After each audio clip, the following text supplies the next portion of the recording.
Отсюда ямальский газ отправляется в регионы России и Европу. Мы гуляем по одному из 3 газовых промыслов, и это словно целый город из металлоконструкций. Зачем газовикам нужно столько железа? У нас есть ответ.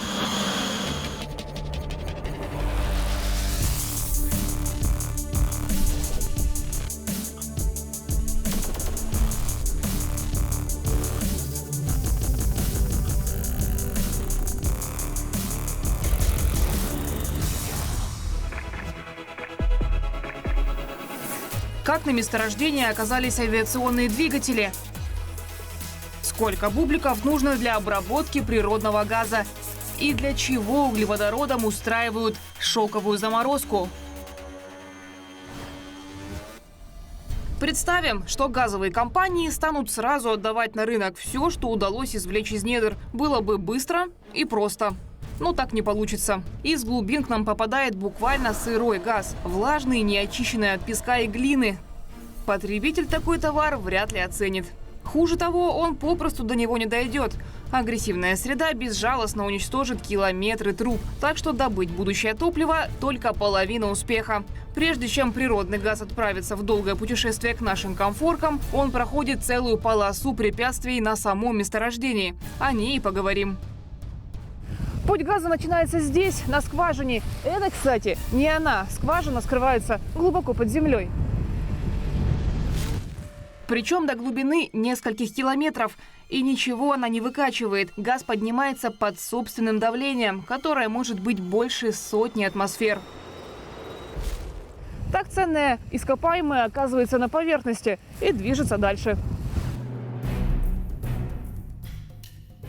А мы задержимся немного и разберемся в понятиях. Самый узнаваемый образ из мира газодобычи – это крестообразная конструкция. Она нужна, чтобы регулировать режим работы скважины. Имя по паспорту – фонтанная арматура. Хотя от газовиков чаще можно услышать просто «елка».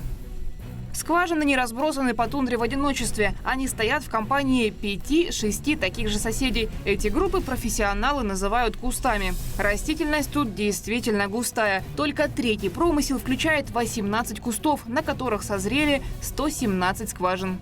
Весь урожай углеводородов попадает в газосборный коллектор и уже по нему направляется к зоне обработки.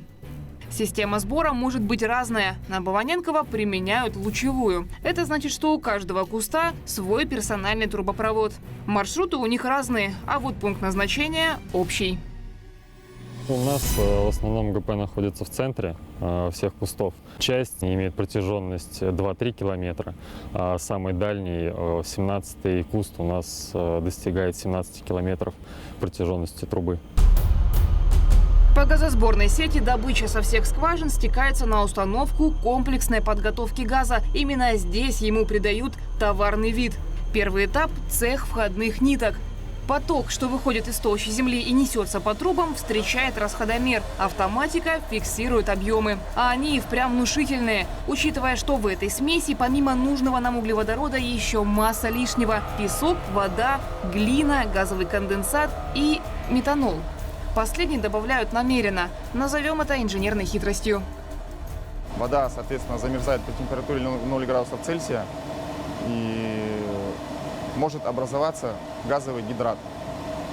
Простым языком, это лед выглядит как мокрый спрессованный снег. Как следствие может привести вообще к уменьшению сечения трубопровода, уменьшению его пропускной способности и понижение давления, расхода газа, ну и, в общем, к другим неприятным последствиям. Мы добавляем метанол, метиловый спирт. А спирт, мы как знаем, он замерзает при температуре ниже нуля. То есть намного ниже нуля, и тем самым, смешивая с пластовой водой, понижает температуру ее замерзания. Буквально в паре метров от расходомера газ ожидает следующее устройство. Оно регулирует давление. Это обязательная процедура. Дело в том, что даже в пределах одного куста скважины пробурены на разном уровне. Чем глубже слой почвы, тем выше на него сила воздействия. В итоге получается та самая вредоносная разница, которую нужно сгладить. Иначе она плохо скажется на технологии. После того, как мы выровняли давление, весь газ со скважин попадает в этот большой коллектор, а из-за того, что его форма немножко закольцована, его называют просто бублик. Смешать, но не взбалтывать. Впрочем, наш рецепт гораздо сложнее. И не обращайте внимания на пустующие цеха. Ни один этап не остается без присмотра. Только делают это удаленно, с центрального пульта промысла. Что там у нас по плану? Генеральная уборка. Сырой газ прибыл на очистку. Первые потери он терпит в этих сепараторах. Если представить, вот здесь вот прям такая вот пластина стоит, в которую он резко ударяется. То есть, если же у нас вот так, допустим, кидаем мячик мы сюда, в эту пластину, он же у нас вот так вот отскочит и полетит вверх, скорее всего, смотря под каким оно углом будет. И то же самое газ, он ударяется, проходит вверх. А вода? А вода резко вниз, потому что она тяжелее газа. Наконец, момент разлуки наступает и для остальных попутчиков. Песок, метанол, конденсат и вода отправляются в систему слива, а газ на еще одну ступень очистки, более тонкую. В этом сепараторе начинка немного другая. Принцип что-то вроде фильтра или марли, если уж совсем упростить. Здесь происходит прощание с последними каплями жидкости. Мы только начали подготовку, а сколько воды уже утекло. Если при, например, нашем общем суточной добыче порядка 60 миллионов кубометров газа мы добываем ежесуточно, то на этот объем только пластовой воды в первичной сепарации, которую я рассказывал, мы добываем порядка 130 кубометров ежесуточно. То есть это, чтобы представить, это примерно, наверное, 2 железнодорожных цистерны. Воду очищают и возвращают обратно под землю. А газ тем временем попадает во второй бублик и, не задерживаясь, продолжает маршрут. Чтобы ему хватило сил пройти весь путь подготовки до конца, на промысле построили специальные пункты ускорения. Это и есть наш следующий этап. Говорить будем снова про давление. Это вообще чуть ли не главное слово на промысле. Со временем давление в пластах уменьшается, и для поддержания процесса очистки необходимо его держать на постоянном уровне. Для этого строятся дожимные компрессорные станции, и они поддерживают давление газа на вход в цех очистки. Другими словами, когда месторождения только начали разрабатывать, дожимной комплекс был не нужен. Его построили тогда, когда силы самой природы стало недостаточно. Название говорит за себя. Газ тут сжимают. Так повышают его давление, тем самым проталкивая дальше по трубам. Отвечают за процедуру компрессоры, а в действие их приводят двигатели. Каждый мощностью по 16 мегаватт. Столько же развивает турбина под крылом Боинга.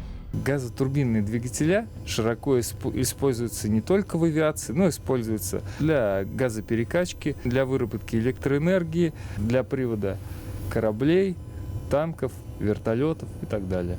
Главное отличие этого двигателя от авиационного, что в авиационном двигателе используется реактивная струя, а здесь свободная турбина.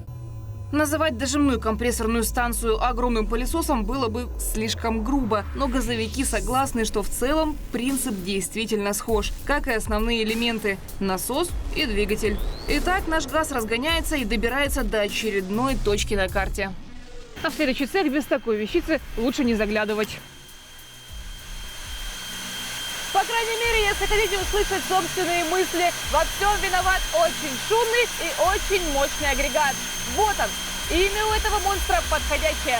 Знакомьтесь, турбодетандер. Именно турбодетандер занимает ведущую роль на этапе осушки. Газ уже избавился от большей части воды, но по-прежнему остается сырым. Влага сохранилась в паровой фазе и перейдет в жидкое состояние только если ее хорошенько подморозить. За это и отвечает наш громкий товарищ. Он резко понижает давление сырья, а вместе с тем падает и температура. За бортом тем временем погодка шепчет. Если вы заметили, у нас турбодетандер находится в теплом цеху. Соответственно, там температура 16-18 градусов со знаком плюс. А внутри трубы экстремальные минус 34. Это идеальные условия для выпадения конденсата. Вот он, превратился в ледяную шубу. А другая часть жидкости осела в заключительном сепараторе. Теперь наш газ – кристально чистый продукт. Напоследок он преодолеет несколько теплообменников, где его подготовят к долгому путешествию. Температура газа на выходе с промысла тоже важна, поскольку мы Газопровод идет в вечно мерзлых грунтах, да, и если мы не будем соблюдать параметры температуры газа, подаваем магистральный газопровод, мы просто растеплим тундру, и газопровод начнет себя непредсказуемо вести. 2 градуса ниже нуля. С такой температурой уже полноценный товар снова получает ускорение. Его пропускают через еще одну дожимную компрессорную станцию. И, наконец, желают счастливого пути. На этом миссия газодобытчиков выполнена. Наконец, ямальская энергия попадает в магистральный газопровод, и с этого момента становится заботой транспортников. Впереди у нашего газа долгая дорога и встреча с миллионами потребителей.